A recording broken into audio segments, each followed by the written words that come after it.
This is the plaintiff, Matthew Aitchison. He says he and the defendant used to hang in the same circle in school, and he ended up selling him a car. They agreed on a payment plan, but once the guy drove off, that was the last he heard of him. Turns out the car got vandalized 2 weeks later, and the defendant thinks that's a good reason not to pay him his money. Hello? He's suing for $2,000, the amount he's owed.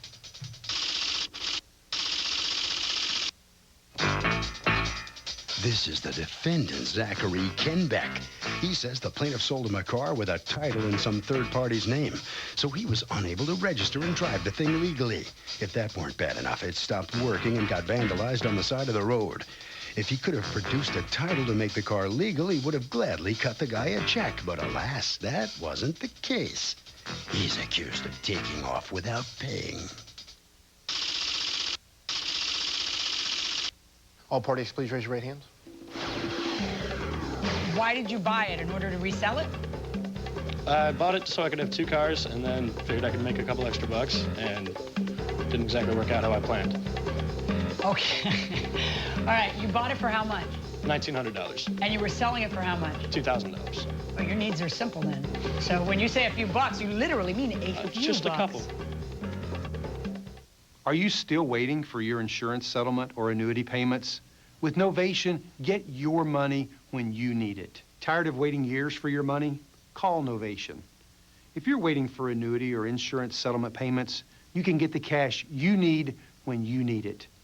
Novation, your money when you need it. Cash now for structured settlements, lottery prizes, and annuities. Call 800-730-8607. Novation, no more waiting. I might break a few too many rules, but someday I'm gonna change them. Kids with ADHD are sometimes known for their disability, but someday they could be known for their abilities. Sometimes I disrupt class, but someday I'll disrupt conventional thinking. You know your child with ADHD has unique talents, and you wish everyone saw them the way you do. Treatment is helping, but is there something else you can do? Now there's a free Roadmap to Success kit designed by ADHD coaches and moms. For yours, call 1-800-239-5760. The kit gives you a 4-step roadmap to success for your ADHD child with tips on working with teachers to help them progress consistently, 10 tips to improve focus and organization, plus a goal tracker so you know you're helping them succeed and someday maybe exceed. I wasn't picked first on the team, but someday I'm gonna own one. Call 1-800-239-5760 now for your free Roadmap to Success kit. I have a little trouble in school, but someday I just might teach the world something. Don't make me angry. You wouldn't like me when I'm angry. Oh!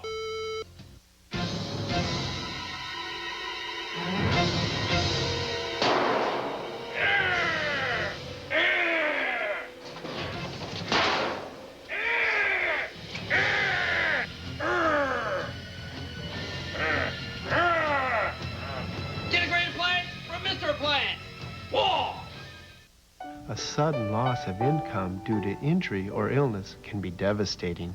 The bills keep piling up. I'm Brent Wells of Harder Wells, Barron & Manning.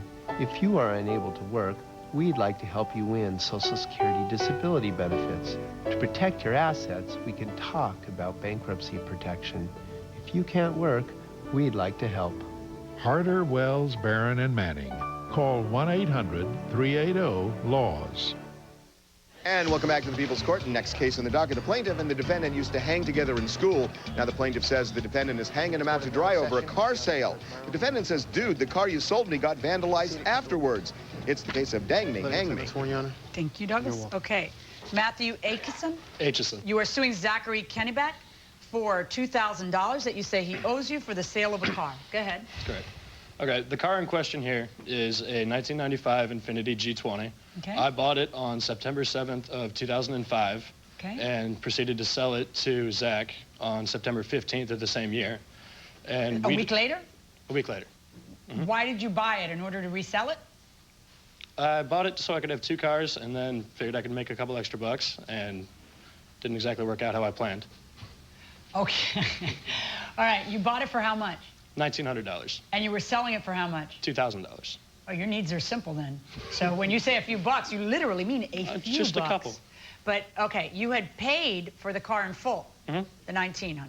and then you sold it to him, but he didn't hand you $2,000. No, I have the bill of sale right here. It says that it'll be paid in $2,000 at $100 a week over the course of 20 weeks. Now, tell me how it's a good business deal to spend $1,900 now to get $2,000 over the course of the next 20 months. In retrospect, it was not. Retrospect? 20 weeks. 20 weeks. 20 weeks. Either way.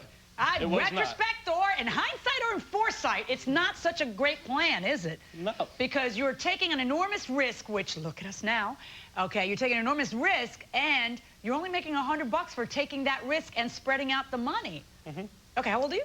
19. Okay.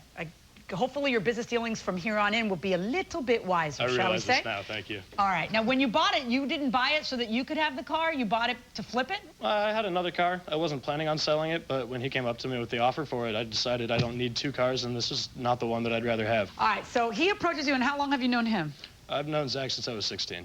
All about 3 years. And he approaches you and says, do you want to sell me that car you just bought? Yeah. And you say, okay. And then you work out this deal. Do you get it in writing?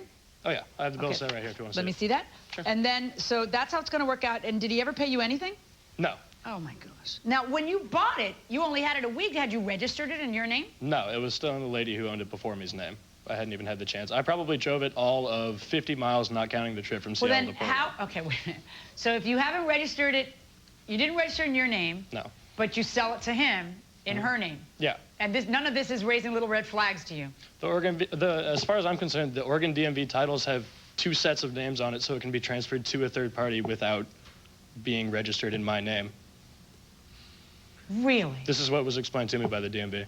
Really? Why don't you show me that? Because I've never heard of such a thing. I can't show you.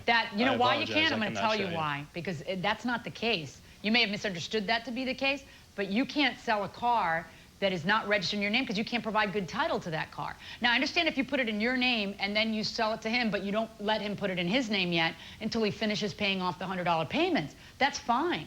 But when you give him a car that is registered, who's registering the car? How is someone going to get a valid registration of the car? What ends up happening here? Well, you don't pay a penny to the guy. You've known the guy for 3 years. What's your story? I was going to pay him, and I had a job at the time, so I was going to make payments to him. And then money got tight, so I asked him to come pick it up multiple times. What do you mean you asked him to come pick it up? I asked him to come take the car back because I couldn't pay for it. How long after you signed this deal about how you're going to pay $100 a week?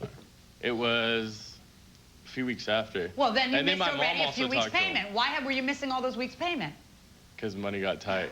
So. Well, then maybe you should have thought about how tight money was before you took a car from a guy you've known for 3 years. Well, that's why I asked him to come back and pick it up. And I couldn't register it in my name. Oh, you can't even deliver it to him. He's got to come and pick it up. Well, I would have taken it to his house. Well, then why didn't you? Why didn't you drive right over to his house and say, I'm so sorry, and weep and hand him the car and the keys and say, here's $30 for my using it. It's all I can afford now, but here's a few bucks for letting me rent the car for free for 3 weeks. Well, why didn't you do anything like that? You didn't do anything like that. No. According to you, you called up and said, come pick up the car within 2 weeks. Watch this. Did he do that? No. Okay.